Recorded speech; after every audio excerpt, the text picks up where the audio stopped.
Mga kapatid, welcome back po muli sa ating channel. Magpapatuloy po tayo sa pag-aaral po ng salita ng Diyos. Ang nais ko'y patuloy na maghatid sa inyo ng mga katotohanan na mababasa po natin sa kasulatan. At ngayon po, patuloy ako magbibigay ng part 3 dito sa ating topic. Walang nakakalam ang pagbabalik ng ating Panginoong Hesus. Ano po? Sapagkat dito sa bawat komento po ninyo ay hindi para ako ay magbigay sa inyo ng pasakit, kundi pag-ibig, pagmamahal na makaunawa sa katotohanan. Ayaw ng Diyos na tayo mapahamak, bagkus tayo magtulungan. Ano ho? Ang nagiging problema, sa halip na makatulong po kayo, parang kayo pa nagpapalaganap ng mga bagay ng kasinungalingan. Bakit kasinungalingan? Kapag wala ka sa katotohanan, ang kabaligtaran po noon kasinungalingan. Kung ikay panig ni Kristo, dapat ang sinusunod mo aral ni Kristo. Tingnan po natin, no? Basahin muna natin ang talatang ito bago tayo magpatuloy dito sa bawat komento po ninyo. Ang sabi ng salita ng Diyos sa Mateo 12:30, ang hindi kampi sa akin ay laban sa akin, at ang hindi tumutulong sa aking pagtitipon ay nagkakalat. Pasin po ninyo ano ibig sabihin diyan sa talatang ating binasa. Ikaw ba'y kampi kay Kristo, sa ating Panginoon Kristo? Saan ka kakampi? Ang tamang aral na kay Kristo. Tandaan po ninyo. Kaya kung gusto mong maging kampi kay Kristo, yun ang susundin natin. Bakit? Pansinin natin ang mga komento ninyo ha, kung kanino kayo kampe. Dito mapapatunayan kung saan kayo kampe. Maaring hindi kay Kristo. Bakit? Mula kay Shenet. Sabi mo, so tama siya. Tinutukoy mo si Brother Eli kasi ito yung ating topic.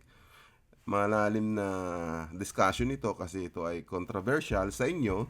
Kaya nga nililinaw natin lang. No? Paglilinaw, hindi panghatol, panghusga, o anumang mga bagay na iniisip ninyo. Hindi ako humahatol. Sabi ko nga, may pag-ibig at pagmamahal ang hatid ng channel na ito. Sabi mo, tama siya sir. Bible ang sinusunod niya eh. O, may ipa ha. Kung Bible ang sinusunod niya, bago ko bigyan din ng pansin itong kabila, pansinin mo, Shenet, kung tama ang kanyang sinabi. Balikan natin yung discussion natin patungkol sa sinabi ni Brother Eli patungkol dito sa sinabi niya. Dito sa Mateo 24:36. Pakinggan mo ha. Oras at saka yung araw ng paghukom, walang nakakaalam nun, sabi ni Jesus. Kahit mga anghel sa langit, kahit ang anak, kundi ang Ama lamang. Pansinin mo. Yung sinasabi niyang paghuhukom, wala daw nakakaalam, sabi ni Jesus. Ganun ba? O ito yung talata. Pansinin mo yung talatang ito, ano? Sa 24:36 ng Mateo, ito ang sinasabi. Pakinggan mo ha, para malaman mo. Tungkol sa araw o oras ng aking pagbabalik, ang kanyang sinabi, paghuhukom. Pakinggan mong muli ha. Oras at saka yung araw ng paghukom, walang nakakaalam nun, sabi ni Jesus. Wala daw nakakaalam sa paghukom, sabi ni Jesus. Ang sinasabi dito, yung pinag-uusapan dito, yung kanyang pagbabalik. Kaibigang Senate, maniniwala ka sa kanya? Tama ba siya? Ang sinasabi ni Jesus, binabago niya ang ulat, binabago yung nakasulat. Ano sinasabi ng kasulatan? Ang sabi ng mga apostol ay huwag hihigit sa mga bagay na nakasulat. O, basahin natin yun, sinabi doon. O yan, sabi ni Pablo, ang mga bagay ngang ito, mga kapatid, ay inanyaw ko sa halimbawa sa aking sarili at kay Apolos dahil sa inyo, upang sa amin ay mga tuto kayo. Saan tayo matututo? Dito ba? Kanina tayo matututo? Diyan Oras ba? Sabi ng mga apostol, Dahil sila ang binigyan ng kapahayagan, matuto tayo kasi sinulat nila eh. Na ang sabi nila, ulitin ko, upang sa amin ay mga tuto kayo na huwag magsigit sa mga bagay na nangasusulat. Ano ba yung nakasulat? Ang nakasulat po diyan ay ang kanyang pagbabalik. Yan o.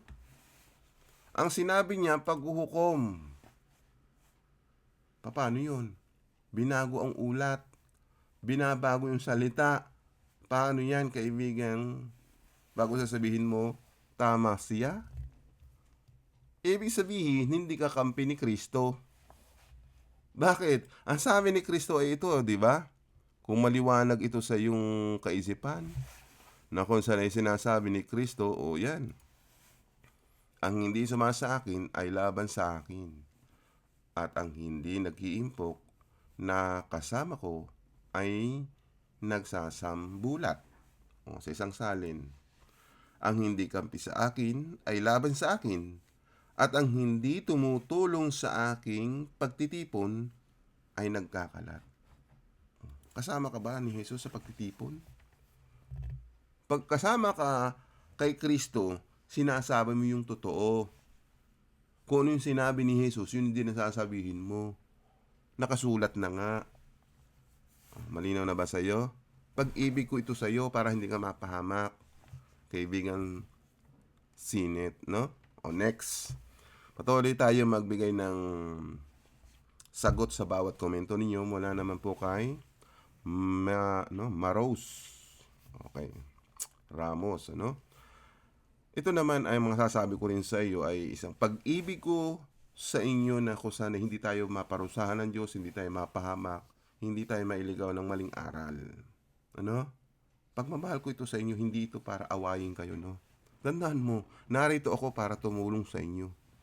Ano? O to, sabihin ko sa iyo ang katotohanan. Pero babasahin ko ang komento mo. Sabi mo, sus. Bakit may sus? Para bang ano ka, nire-reviews o parang minamaliit mo ako, no? Kasi pinuputol mo din yung salitang Jesus eh, di ba? Jesus, sus. Joke lang. Okay, tuloy tayo. Sabi diyan, tama naman ang sinabi ni Brother Eli. Ano pa ba ang iniintriga mo? Entregero ka rin eh. O yan. Kayo may sabi niyan. Hindi naman ako integero. Alam mo yung sinasabi ni Brother Eli, bas kumampi ka pa sa kanya. Dapat nang kapihan mo nga si Kristo. Ang sinasabi diyan, ang hindi kampi sa akin ay laban sa akin. Sinong kakampihan mo? Si Brother Eli ba? Ay sinabi ng Brother Eli, ano sinabi niya? Oras at saka yung araw ng paghukom, walang nakakaalam nun. Araw ng paghuhukom, wala daw nakakaalam.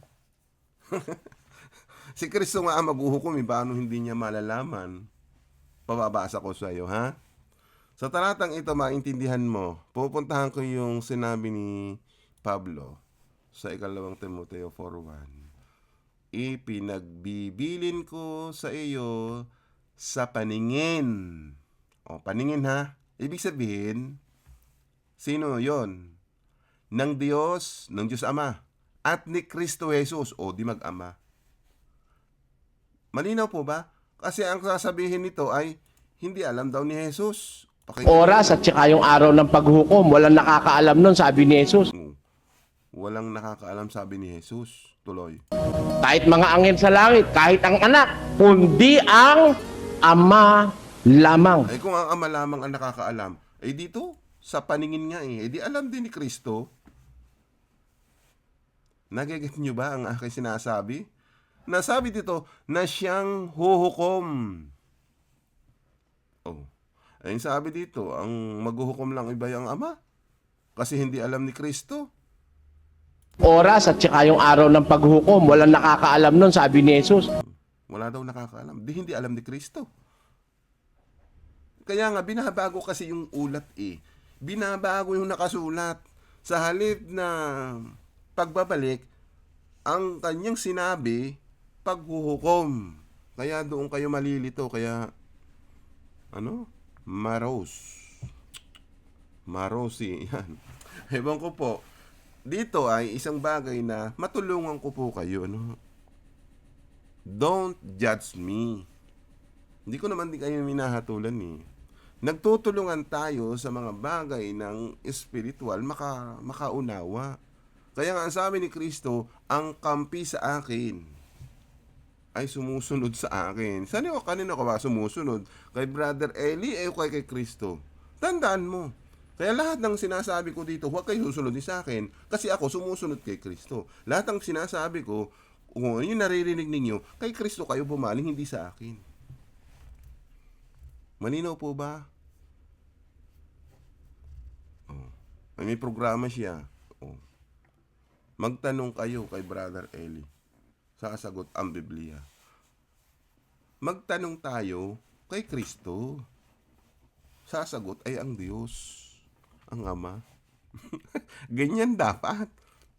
Siyempre, programa ng tao yun eh. Ang ating pinag-aaralan, programa ng Diyos.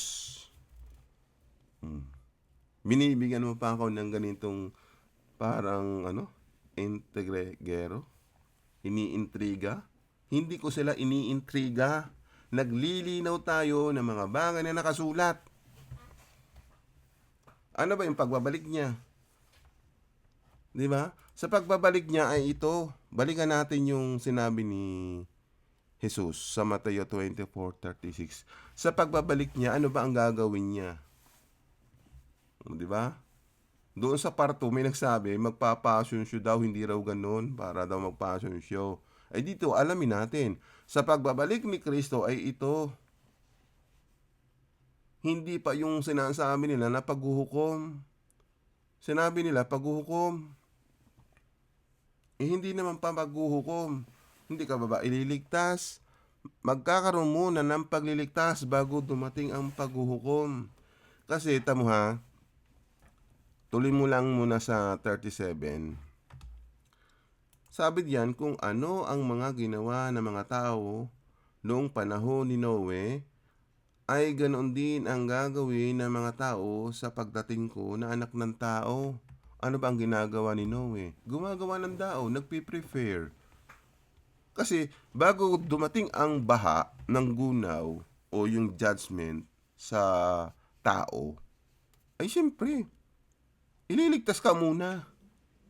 Kaya si Noe naligtas, nakasakay sa daong. Yun ang malinaw, di ba? Naget mo ba ang ibig ko sabihin? Kaya dito sa panahon naman ng pagbabalik ni Kristo, kung ito ay katulad din, iyan ang sasabihin ni Pablo naman sa kanyang mga sulat. Hebreo 9:28. Ganoon din naman. Minsan lang mamatay si Kristo nang ihandog niya ang kanyang sarili para alisin ang kasalanan ng mga tao at muli siyang babalik. O, di ba ito ang topic natin? Babalik. Wala nga nakakaalam. Pero sa kanyang pagbabalik, ito yung magaganap. O, ano sabi dito? Ulitin ko, ganun din naman, minsan lang namatay si Kristo nang ihandog niya ang kanyang sarili para alisin ang kasalanan ng mga tao at muli siyang babalik dito sa mundo, hindi na para akuing muli ang kasalanan ng mga tao, kundi para iligtas ang mga taong naghihintay sa kanya. Yung pala pagliligtas pala muna. Anong sabi nung iba? Paghuhukom daw. Paghuhukom nga ba? Yan ang sabi nung isang nag-comment sa atin. Oh, pansinin mo yan. Kung naiintindihan mo itong mga talatang itong binabanggit ninyo.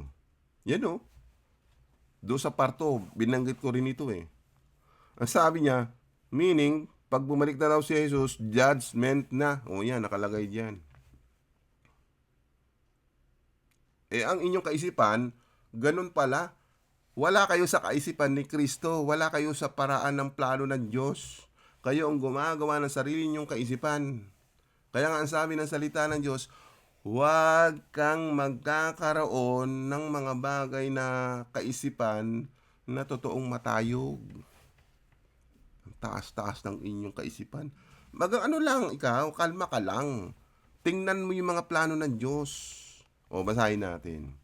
Yung sinasabi po ni Pablo dito sa talatang ito, sa Roma 12:3, pansinin mo, huwag mo na kayong maging matayog ang inyong kaisipan. Ano sinasabi yan? Basahin mo yan, ha? Sapagkat sinasabi ko sa pamagitan ng biyaya na sa akin ay binigay sa bawat tao. Sa bawat tao ba? Sa atin yung tinutukoy. Kung ikaw, ako, bawat tao. Sa inyo na huwag mag-isip sa kanyang sarili ng totoong matayog kaysa nararapat niyang isipin, kundi mag-isip na may kahinahunan ayon sa sukatan ng pananampalataya na ibinahagi ng Diyos sa bawat isa. Ibinahagi na pala ang inyong pananampalataya, ang tayog. Kung binigyan tayo ng kaunawaan ng salita ng Diyos, ay huwag ka daw mag-iisip ng totoong matayog. Kasi ang pananampalataya ninyo magkakamali. Dadating si Kristo daw ipaghuhukom na? Hindi po. Ang sabi niya, sa pagbabalik niya, ililigtas tayo, balikan natin. Yung sinabi ni Pablo, yun para iligtas ang mga taong naghihintay sa Kanya. Naghihintay pala para iligtas muna, bago dumating ang paghuhukom. Kaya, yung sinabi niya dito, yan, balikan natin ulit ito. Muli natin umpisa. Oras at saka yung araw ng paghukom, walang nakakaalam nun, sabi ni Jesus. Kahit mga angin sa langit, kahit ang anak, kundi ang Ama lamang. Malinaw naman yun Malinaw yung 24:36, pero binago yung ulat. Balikan natin ang talatang iyan, ha? Sinasabi diyan sa pagbabalik. Bakit?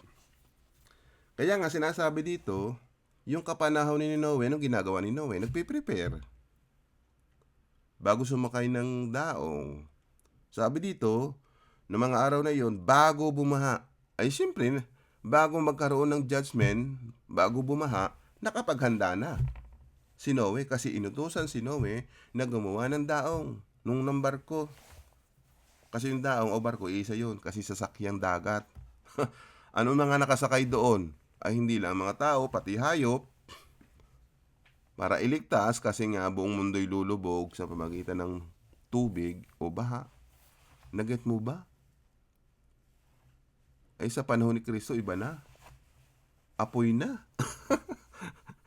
Panoorin nyo. Basahin nyo aklat ng Pahayag. Apoy ang lalamon. Sa panahon nung una, baha, tubig. Sa panahon naman Pahayag, apoy. Ay wala makakatakas doon, sunog lahat. Naget mo ba ako? Ngayon sa pagbalik ni Kristo, ay ganyan na mangyayari para maging prepared. Basahin ninyo, tapusin ninyo to. Sa parto, binanggit ko na yan. Binasa ko na. Para ika-clarify ko lang, ha. Kung itutuloy mo lang yan, sa 42, kaya maging handa kayong lagi, dahil hindi ninyo alam ang araw o oras ng pagdating ng inyong Panginoon. Bakit? Kasi sabi dito, ililigtas yung mga handa. Puntahan natin, ha. Sa pagbabalik daw ng ating Panginoon Kristo ay ganito, para maalaman mo, maintindihan mo kasi pag binasa mo ng buo yan, di ba? Sabi dito, sa pagbabalik ni Kristo, kung ikaw ay sumusunod, sabi dito, mapalad ang aliping iyon kapag nadatnan siya ng amo niyang gumagawa ng kanyang tungkulin. Mas maganda pala. Sa pagbabalik ni Kristo, gumagawa ka ng iyong tungkulin. Tuloy. Sabi pa dito, para maintindihan natin diyan, yan ay isang bahagay na maintindihan natin, tuloy natin. Sinasabi ko sa inyo ang totoo, pamamahalain siya ng kanyang amo sa lahat ng ari-arian nito. Ngunit kawawa ang masamang alipin na nag-aakalang matatagalan pa ang pagbabalik ng kanyang amo. Sabi dito, kaya habang wala ang kanyang amo, ay pagmamalapitan niya ang ibang mga utusan, makikisalo at makikipag-inuman sa mga lasenggo. Darating ang kanyang amo sa araw o oras na hindi niya inaasahan. Tsaka doon parurusahan yan. Pagdating ng last verse, parurusahan. Kasi hindi naging handa. Tingnan niyo po, yung mga naging handa, inalis doon sa kasamaan. Gusto mo malaman? O ito. Para malaman mo, no, yung mga handa, inalis. Pupunta tayo sa verse 40. Sa araw na iyon, kung may dalawang lalaking nagtatrabaho sa bukit, maaaring kunin ang isa at iiwan ang isa. O, di ba? May pagliligtas muna. Hindi mo na paghuhukom, kaibigan. Sabi niyo, judgment na. Hindi siya para mag-passion show. Hindi talaga siya magpa-passion show. Ang isip ninyo ay talagang napakatayog. Wala kayo sa mindset. Hindi nyo alam ang setup ng Panginoon. Hindi nyo alam ang plano ng Diyos. Kaya ganyan kayo mag-isip. Kawawa kayo. Ano? Ang maisip ninyo, yan kayo nagsabi niya, magbabakasyon ba? Bata nga magbabakasyon. Ang sabi ni Kristo, babalik siya para iligtas. Base dito sa 9:28. Yan o. Itong huling portion. Kundi para iligtas ang mga taong naghihintay sa Kanya. Naghihintay ka pa bago maghukom. Bago magparusa ang Diyos, siyempre hindi ka madadama Inaalis. Bakit iiwan yung isa? Kasi nga hindi handa, yung isa handa. Yun ang ibig sabihin. Dalawang bagay. May naghahanda, merong hindi. Maaring kayo yon. Kaya ngayon, pinakita ko sa inyo, maganda ka na nang hindi ka makasama. Nakita mo? O yan. Tuloy tayo. Pakita ko pa ito sa iyo. Itong isa pang talata, o isa pang nag-comment, sabi ng isang ito, no? Linaw ko rin ito ilinaw ko lang. Para makatulong naman ako sa kanya. Mula kay Sushi Boy. Di ba? Dito sa aming lugar ay masarap ang sushi. Sana hindi mo maranasan yung hindi sarap. Sana maranasan mo talaga yung sarap sa Panginoon. Ano yung sarap? Siyempre, kaligayahan, ma-enjoy mo yung kaligtasan. Kaisa dito, nag-comment kayo, sino sinusunod mo? Si Kristo? O si Brother Eli? Tingnan natin nga. Sabi mo, iglesia ka, sigurado ako. Lagi kang kumokontra. Meto ko kumokontra? Ang aking sinasabi, salita ni Kristo, hindi pagkontra yun. Katotohanan yung sinasabi ko. O ito. O dito ka nabuking. Sabi mo, tama si Brother Eli. Bakit si Jesus hindi tama? Ang di ka nakakaintindi. Sinabi mo pa hindi ako nakakaintindi. Binaliktad mo yata. Ang sinasabi doon, pagbabalik. Ang sinabi ng inyong puno ay ito. Pakinggan mo. Oras at saka yung araw ng paghukom, walang nakakaalam nun, sabi ni Jesus. Paghuhukom ba? Sinabi ni Jesus. O binabago niya ang ulat. Binabago yung salita ni Kristo. Pagbabalik yun hindi pa paghuhukom. Kasi sa pagbabalik niya, ililigtas. O sinong mali? Parang sinasabi mo, mali si Kristo, tama si Brother Eli. Ganyan ang lumalabas. Delikado yan, kaibigan. O baka ikaw ang hindi nakakaintindi. Huwag mong babalik ta rin. Kaibigan Sushi. Di ba? So malinaw po ba? Pagmamahal ko ito sa'yo. Di ba? Sabi nga, ang nagmamahal, nagsasabi ng totoo. Nagmamahal naman ako sa inyo. Nagsasabi ako ng totoo. Yung hindi nagsasabi ng tapat, hindi nagsasabi ng totoo, hinahaya kang mapahamak. Kaya salamat, napadaan ka sa channel na ito. Kasi doon kayo kasi naturuan ng bagay na, kasi pag kayo nag-aaral ng salita ng Diyos, inyong titingnan din doon sa kasulatan. Humingi kayo ng pangunawa sa Diyos. Pumarito nga si Kristo para bigyan tayo ng pangunawa. Kasi ang Diyos lang ang magbibigay ng pangunawa. Ano yung bagay? Karunungan, kaalaman at pangunawa. 3 bagay. Kaya kaibigan, huwag naman kayo basta-basta hahatol ng bagay na hindi nyo nauunawaan. Ulitin ko, sa kakapanig, kay Brother Eli kay Kristo. Ay ako panig kay Kristo. Yung sinasabi ni Kristo, totoo. O diba? Yan o. Sa kanyang pagbabalik, ililigtas muna, hindi pa paghuhukom. O di ba? O balikan ko lang ito sinabi mo. Iglesia ka? Di ba't yung iglesia ng Diyos, di ba kay Brother Eli? Yung iglesia ni Kristo, yung bagay na yun, banal yun eh. Tingnan nyo, dalawang nagtayo ng iglesia. Iglesia ng Diyos, ng tao nagtayo. Iglesia ni Kristo, tao nagtayo. Naglalaban parehas. Di ba't iisa naman yun? Bakit mo paglalabanin yun? Iisa naman yun. Ibig sabihin, yung iglesia ng Diyos, kung tao nagtayo, at pamamalianan yung kabila na iglesia ni Kristo at yung iglesia ni Kristo, pinamamalianan yung iglesia ng Diyos, parehas sila naglalaban, sa tao yon. Pero kung ang iyong pagkaunawa sa iglesia ng Diyos na totoo, sa Diyos talaga yun.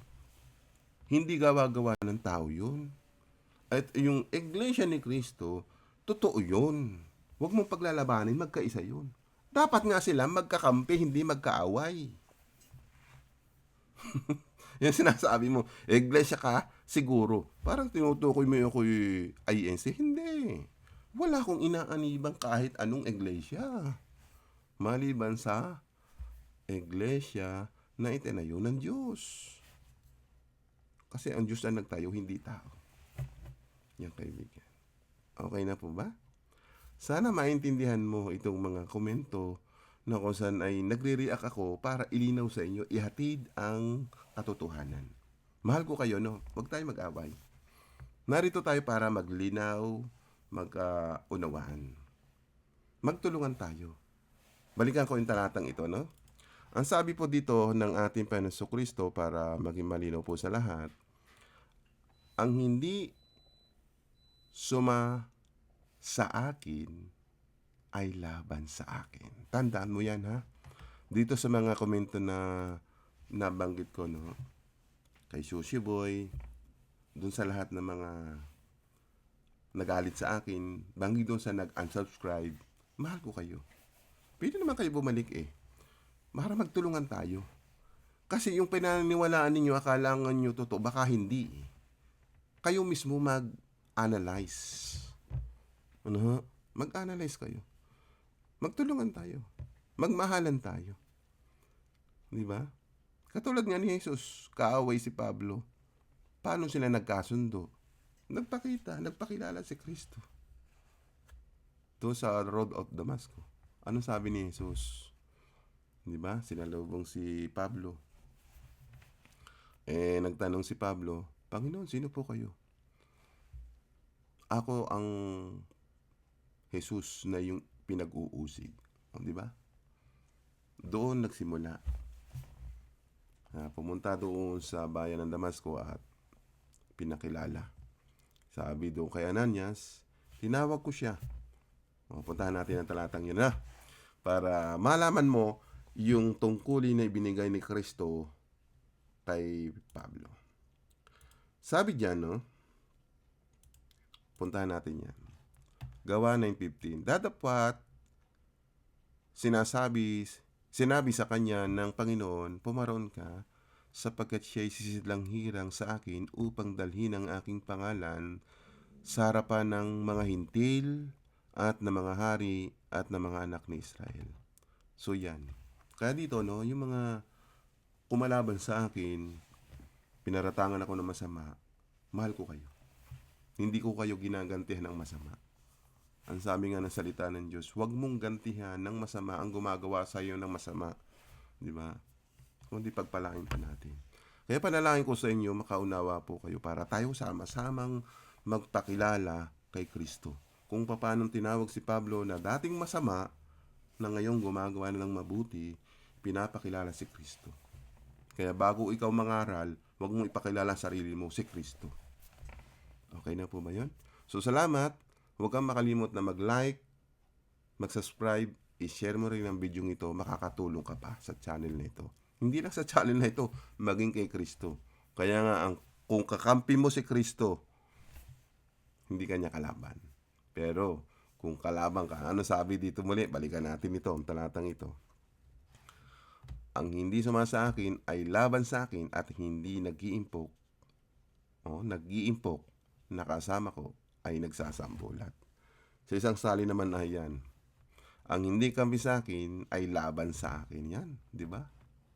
At ang hindi tumutulong sa aking pagtitipon ay nagkakalat. Basahin pa natin sa iba't ibang salin. Magandang balita, Biblia. Ang hindi panig sa akin ay laban sa akin. At ang hindi ko kasama sa pag-iipon ay nagkakalat. So, nag-iipon po si Kristo ng mga mabubuting tao. Yung mga taong pagkakatiwalaan ng salita na magsasabi ng katotohanan. Isa pang salin. Ang hindi panig sa akin ay laban sa akin, at ang hindi ko kasamang nagtitipon ay nagkakalat. Kaya wag na po kayo magkalat. Makiisa ka na sa ganitong gawain na si Kristo naman ang ating ipinapangaral, itinuturo, yung kanyang mga aral. Okay po ba? Huwag na kayo kumampi doon sa mga taong ganun. May isa pa ako na mabibigyan natin ng reaction para makakuha tayo paano baga mag-analyze ng mga sinasabi ng mga ngaral. Kung ito ba'y totoo, galing nga kay Kristo o hindi. Abangan po nyo yan. No? Kaya huwag kang makalimot na mag-share ng ating video, pagpapalain ka. Hanggang sa muli po ng ating pag-aaral, sa Diyos po ang papuri. Ang panalangin ko, bigyan kayo ng karunungan, kaalaman at pangunawa sa bawat salita na mababasa sa kasulatan. Huwag kayong padaig sa gawa ng kaaway. Magtagumpay kayo sa mga gawang masama. Amen.